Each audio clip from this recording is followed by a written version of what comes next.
13, 14, 15, 15? 1 to 20 lang? Hindi pa alam? Engot. Engot, engot, engot, engot, engot, engot, engot. Alaskado na naman si Gino. 10 taong gulang na kasi siya, pero 3 beses na siyang pabalik-balik sa grade 1. At sa buong klase, siya na lang ang hindi pa marunong magbilang ng hanggang 20. Gino, nahuhuli ka na sa mga aralin mo. Lagi ka kasing absent. Sorry po, ma'am. Kailangan mong maglaan ng panahon para sa iyong mga aralin.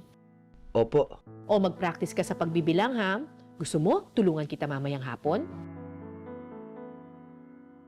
Ay, sorry po. Hindi po ako pwede, ma'am eh. May sakit po kasi si tatay. Kailangan ko pong tumulong sa pagkakabud.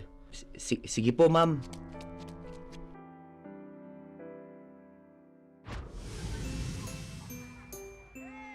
Oh, bakit nakalukot yung mukha mo?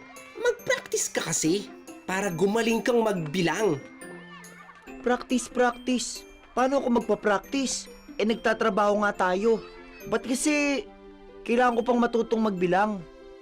Kailangan mong maging mahusay sa math para hindi tayo nadadaya ng mga bumibili ng ginto. Pag marunong kang magbilang, mabibilang mo na kung tama ang sukli mo sa tindahan. Diba? Oo na. Sige na. Sisisid na ako para makarami ng ginto. Pagkakabod o pagmimina ng ginto sa ilalim ng lupa ang ikinabubuhay ng marami sa Sitio de Oro. Buong pamilya, tulong-tulong dito. Pati ang mga bata, gaya ni Gino, nagiging bosero o underground miner. Gino, handa ka na bang sumisid? Opo, Manong Kaloy. Ingat lang ha. At hindi na gaanong matibay ang pader ng balon. Huwag kang masyadong magalaw sa ilalim. Mag-focus ka sa trabaho. 1, 2, 3! Pwede nga kaya yun? Sabay akong mag-aaral habang nagtatrabaho. 13, 14, 15, 15, 15... Ano nga yun? 1 to 20 lang? Hindi pa alam? Engot. Ilang sandali pa ay nawala sa bibig ni Gino ang tubo. Binalot siya ng matinding takot. Kahit anong kasing kapa, hindi niya mahanap ang tubo. Dahil dito, nakainom ng tubig putik ang bata at nahirapan siyang huminga. Gino! Gino! Ayos ka lang? Ano bang nangyari? Nahirapan ka bang huminga? Hindi po, Manong Kaloy. Nahirapan po akong magbilang. Nahirapan kang magbilang?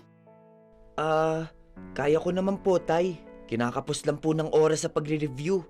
Tsaka, ang dami ko na rin pong absent. Pasensya ka na anak ha. Nahuhuli ka na sa mga aralin mo. Mula nang isama kita sa pagkakabod. Gusto ko naman pong tumulong sa inyo, Tay. Alam ko, pero ayokong matulad ka sa akin na laging nakakainom din ng tubig putik. Sanay na po ako, Tay. Kasi, lasang putik tong sinaing nyo, Tay. Basta, mag-iingat ka anak ha. Pag gumaling na ako, hindi mo na kailangang umabsent sa klase. Ako na dyan. Okay lang po ako, Tay. Isang araw, habang nagpapahinga si Gino, pagkatapos magkabod, kapansin-pansin pa rin malalim ang kanyang iniisip habang nagbibilang. 13, 14, 15. 16. Ayun, 16. 16 na ang absences mo, Gino. Nag-aalala na ako kaya binisita na kita. Ayokong matulad ka sa marami ng batang nag-drop out na sa eskwela. Sorry po, ma'am. Kailangan ko pong tumulong sa pagkakabud eh. Alam ko, Gino, at gusto rin sana kitang tulungan.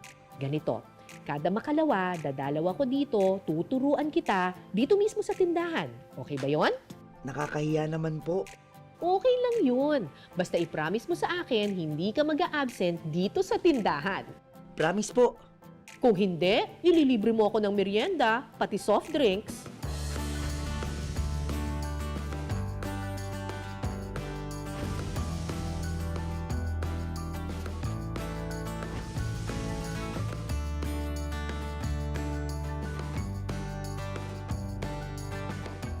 Nang sumisid muli si Gino sa balon,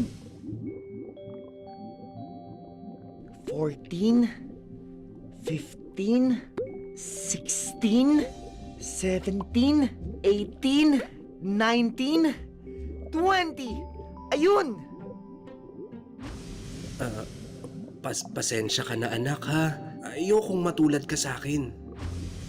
Pag marunong kang magbilang, mabibilang mo na kung tama ang sukli mo sa tindahan. Diba? Diba? Diba? Ayokong matulad ka sa marami ng batang nag-drop out na sa eskwela. nang sandaling yon, sa gitna ng kadiliman, naging malinaw kay Gino na hindi ang hawak niyang maliit na butil na ginto ang kayamanang mag-aahon sa kanya tungo sa pangarap niyang magandang kinabukasan. Oh, 8 gramo lang to ah. 8 grams?